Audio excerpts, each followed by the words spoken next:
Hey there, Alan. Doing well? It's been a while. Oh yeah, it has, hasn't it? I'm doing good. You moved recently, right? Good work on that. We're going to be neighbors now. Well, I'm about 2 train stops away from you. But that's still much closer than before. It's even walkable if we wanted to. Well, you're not wrong. But it's kind of surprising for you to reach out to me. Our mom told you to check in on me, didn't she? She always says that, doesn't she? It's not like siblings with such an age gap chat all the time. But I guess it's good to touch base every once in a while. We haven't really talked since your wedding, right? Is that so? Yeah, it is. And it's been a while since we last saw each other. You didn't even show up for New Year's or Grandpa's memorial service, right? Well, yeah. You'll at least come home for Thanksgiving, right? I'll be there. It will be nice to see you. No, I'm not going back home. Why not? Even our cousins are gathering at our parents' house. Alan, you shouldn't ignore family gatherings. Well, I'd like to go, but Mally doesn't want to, so I can't. What? Mally? Yeah, that's right. She seems to have something against her family, so she doesn't like going to her family gatherings. Why? Did we do something to upset Mally? No, we didn't. She just seems to think we're a poor family and she doesn't want to associate with us. She thinks our poverty is contagious or something. What? We're not poor. We're not particularly wealthy either, but isn't Mally being a bit rude? She probably looks down on us because we're from the country. Mally's from New York City, you know. All her relatives are New Yorkers and they don't know much about rural life. What? That's infuriating. Just because we're from the country doesn't mean she can look down on us. So, are you avoiding us because of her? I tried going back home alone once, but Mally got really upset, so I had to give it up. She won't even let you go home? Going home is a given. And besides, Alan, you're the oldest son. You can't just ignore your family home, right? I know, but she doesn't seem to like me getting along with my family. When Mally gets in a bad mood, it gets really bad. She even throws plates when she's really upset. That's terrible. I don't deal well with people who lash out like that. Throwing a tantrum when she's upset? She's acting like a toddler. Well, she's usually nice and a good wife. Anyway, that's why. I can't go home for a while and I can't go to the family gatherings. Please understand. I can't accept that. That's not fair. It's strange that you're the only one who can't attend family gatherings. Do you really need to go along with Mally's whims to that extent? I'm not planning to let this go on forever. I'll think I'll be able to go home at least occasionally. I'll try to negotiate with her when she's in a good mood. You have to negotiate with your wife just to go home? You really have a tough time with your high-maintenance wife. So, you think so too? Mally is just too demanding. No matter how you look at it, she's too self-centered. You're too accommodating for tolerating such behavior. If I were in your shoes, I would have left the house a long time ago. It's embarrassing for a husband to run away from home. It's fine, I can endure it. At this point, changing Mally's personality is impossible. You're too good-hearted. But don't push yourself too hard, okay? If you ever want to vent about Mally, feel free to contact me. I'll listen anytime if you want. Thanks, I appreciate that. Hey, Alan, do you like grapes? I've received a bunch from a friend and I've been distributing them among the family. Can I drop by today and give you some? Sorry, I'm actually on a business trip right now. Oh, really? Bad timing, huh? Should I come and deliver them after your trip? But grapes can go bad easily, right? Never mind then. Oh, come on, they're delicious grapes. Mally is at home, right? I could drop them off there. No, that's alright. Didn't I tell you before that Mally doesn't like my family? She might say something rude if you come, so please don't. I don't want her to feel uncomfortable. Then how about I just leave them at your doorstep? It should be fine if she doesn't have to meet anyone face to face, right? You don't get how bad it is with Mally. She even hates when my family sets foot on the property. Does she dislike us that much? If she hates the in-laws so much, she shouldn't have gotten married. Right. I wonder why she married then. Even from my perspective as your sister, you were quite popular. You always had wonderful girlfriends.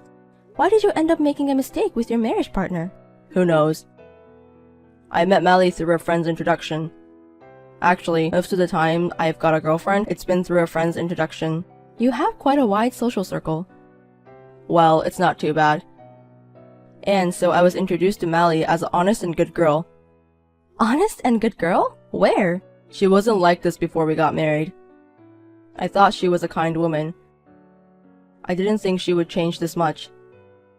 Were you fooled? She was probably just pretending to be a nice person before the marriage. Recently, Mally's selfishness has been accelerating. She started to become more possessive of me. I hardly have any free time. It's exhausting. Poor Ellen. Why don't you just break up? But we've only been married for a year. If I break up now, people might think it's weird. I'd like to at least put up with it for 3 years. I think you shouldn't worry about what others think. Mally's the one in the wrong here. But I don't know what people would think if I divorced this early. It'd be a problem if strange rumors started circulating. It'd be nice if Mally's character could somehow improve. No one would think you're the bad one. Everyone believes in you. I'm glad to hear you say that. But if you're complaining this much, you must be stressed out, right? I can't forgive Mally for troubling you so much. Honestly, it's unforgivable. Hey Alan, I just ran into Mally. Mally? Where? Right around my neighborhood. Despite the rain, she was walking without an umbrella. She was all wet, so I took her in. Sorry if my wife caused any trouble. I'll come and pick her up right away. Aren't you on a business trip though? I'll let my colleague handle things here. I can't let you be inconvenienced. There's no need for that at all. I just took her to the police. She's fine. Wait, why did you take her to the police? Did Mally do something? No, she didn't do anything. Then why take her to the police? Because Mally is a victim, right? She was a wreck when I found her. She was covered in bruises. What? Why would she be in such a state? Could it have been an accident, maybe? Thanks for looking out for her anyway. Quit the act, Alan. Mally said you did this to her. Me? I would never hurt my wife. She said you kept her confined at home, securing the door from the outside, like she was being treated like livestock. And the bruises, she says they're your doing. Hold on, wait. That's all lies. How then do you explain Mally being so skinny? These are signs of physical abuse. Stop with the bad excuses. Alright, I'll tell you the truth. I didn't want to have to say this, but Mally has mental issues. She would sometimes get violent, so I had to keep her in the room. I had work and I was out of options. She didn't seem mentally ill to me. She even talked normally with the police. She might seem fine on the surface, but it's different. Even if what you're saying is true, it's still strange. Why didn't you take her to a hospital? I didn't want any rumors. So you confined her at home and didn't give her care that she needed. Isn't that a crime? I haven't committed any crime. Calm down. I am calm, but you should be worried. You might end up in jail if this continues. Keeping her confined, hurting her? That's a crime no matter how you look at it. What the hell? I thought you believed me. Mally came to me crying for help. She didn't look like she was lying. Your excuses don't add up. I can't believe you anymore. Did you say anything to her parents? I was not allowed into the house. I've told the mothers not to harbor Alan if he shows up. It's not for his benefit, so he should just face his crime quietly. I was attacked. By whom? After returning from a business trip, Mally's family had arrived. I was nearly punched. I was the one who contacted Mally's family. Did you betray me? Don't say things that sound bad. Of course, I would inform the family. Mally is currently hospitalized. Seems like a broken leg. What do you think caused it? Broken leg? I know nothing about it. Apparently, Mally jumped out of a window and escaped. Came here running on a broken leg. This broken leg is your fault too. It's not my fault. Because you didn't let her out, right? That's why, if the correlation is proven, your crime may become even more serious. What the hell do you want to do with me? Do you want me to be miserable? I just think you should take responsibility for what you've done. You've done so many terrible things to Mally. You should properly atone for your crimes. Mally testified to everything. What did she say? She talked about what you did to her and how it all started. She said it started with something trivial. It seems you got upset over a minor thing. And that from that day, you changed and started hitting her. Do you really think I would do such a thing? It seems Mally's bruises have been proven to be injuries. That's what the doctors diagnosed. You've been hiding your true nature all along. No, that's not true. I don't believe it anymore. You've been saying bad things about Mally on purpose. Like she's selfish or that she dislikes her relatives. How could you say such things? I'm not lying. Please believe me. It wasn't that Mally hated her relatives. You just didn't want to introduce Mally to your family, right? If they saw such a battered wife, of course they would suspect something, right? To hide your wrongdoing, you wanted to keep Mally away from her family. That's why you told such a lie. You were the one saying bad things about Mally, too.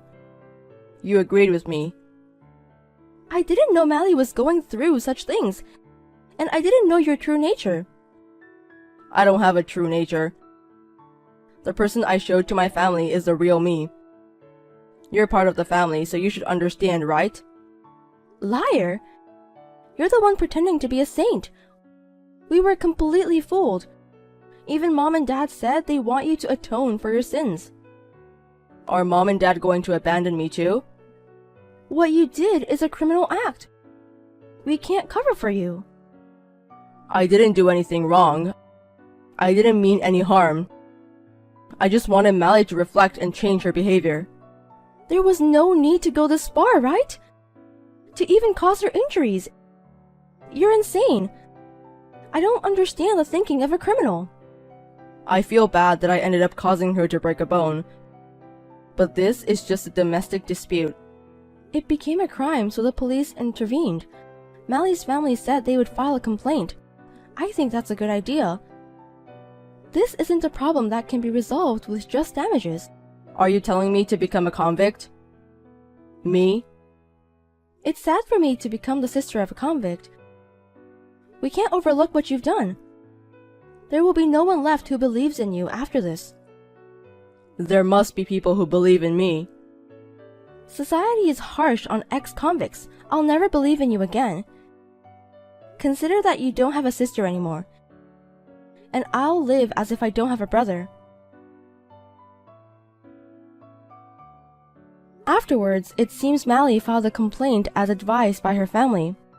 There was a possibility of settlement, but Mally's family didn't allow it to be resolved with money. In the end, Alan was given a prison sentence. It's suspended, but the fact remains that he became a convict. Because of this incident, Alan lost his job. Acquaintances and friends distanced themselves, and his once extensive network of relationships collapsed, and I, as declared, cut ties with Alan. Our parents haven't abandoned Alan, but they can't return to their previous relationship. Alan must have understood that he lost his parents' trust. Before long, Alan stopped contacting anyone. All we can do now is hope for Mally's mental wounds to heal quickly.